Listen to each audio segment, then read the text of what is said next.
Hi, I'm Bugsy and I'm an addict. I'm going to be reading just for today, April 18th, 2024. I Understand. Page 112, Step 7. We humbly asked him to remove our shortcomings. Once we are entirely ready to have our character defects removed, many of us are entirely ready. Ironically, that's when the trouble really starts. The more we struggle to rid ourselves of a particular defect, the stronger that shortcoming seems to become. It is truly humbling to realize that not only are we powerless over our addiction, but even over our own defects of character. Finally, it clicks. The seventh step doesn't suggest that we rid ourselves of our shortcomings, but that we ask our higher power to rid us of them. The focus of our daily prayers begin to shift. Admitting our inability to perfect ourselves, we plead to our higher power to do for us what we cannot do for ourselves, and we wait. For many days, our program may stay on step 7. We may experience no sudden, total relief from defects, but we often do experience a subtle shift in our perceptions of ourselves and others. Through the eyes of the seventh step, we begin to see those around us in a less critical way. We know that, just like us, many of them are struggling with the shortcomings they would dearly love to be rid of. We know that, just like us, they are powerless over their own defects.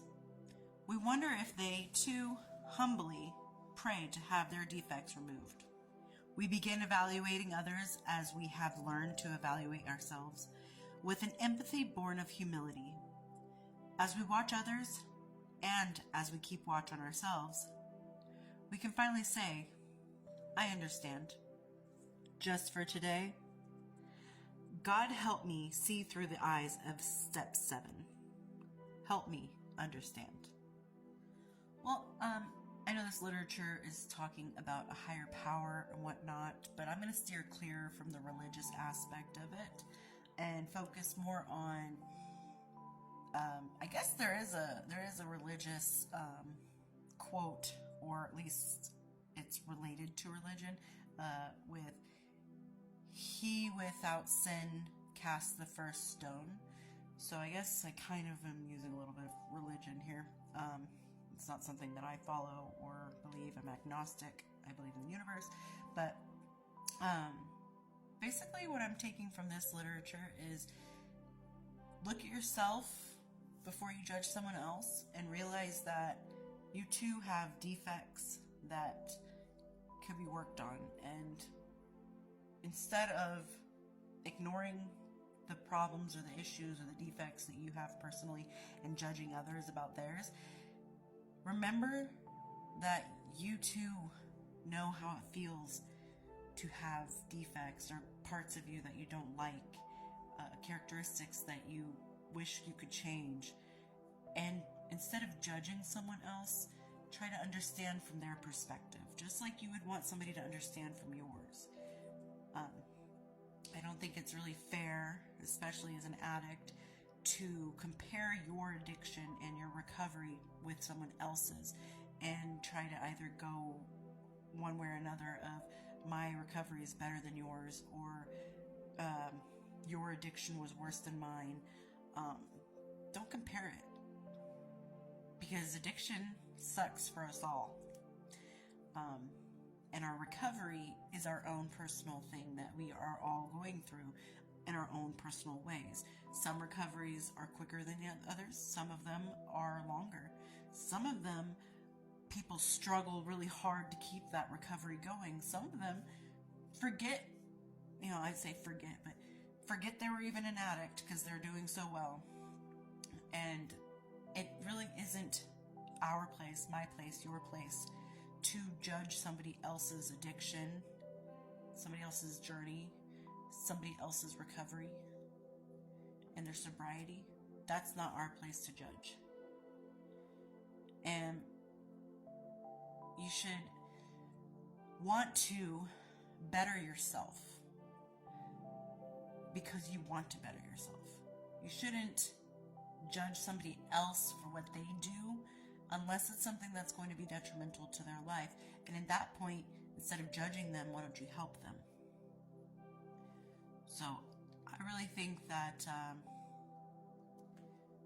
we need to focus on our shortcomings and recognize where our shortcomings lie and work on those. It's kind of like if you're trying to fix something and there's like so many broken pieces on it, look for the most critical broken pieces and fix that, and then go to the next one and go to the next one, and eventually you'll find the last piece that's broken and it's not as bad, and you're able to fix it. I'm not saying we're broken. That's just kind of an analogy I'm using, but it's nice to learn about yourself and grow personally. And it's nice to be able to understand what growth means for yourself, because I think that helps with empathy and that helps with understanding other people. Because if you can look at somebody and that split second before you judge them, remember, wow, you know what, I struggled too. It might not be the same struggle, but it's like, I can't, maybe I didn't learn how to ride a bike until I was, 30 years old. And this other person didn't learn how to swim until they were 37. And you're sitting there like, this person doesn't know how to swim. I am such a good swimmer. And then you have to, right before you say something, you can be like, wait a minute. I learned something late in life. That's what they're doing. And there's that quote that says, you will always meet somebody that knows something you don't.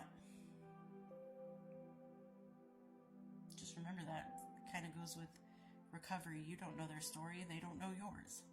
Even if you tell them your story and they tell you theirs, you don't know it. You didn't live it. Don't judge. Have empathy.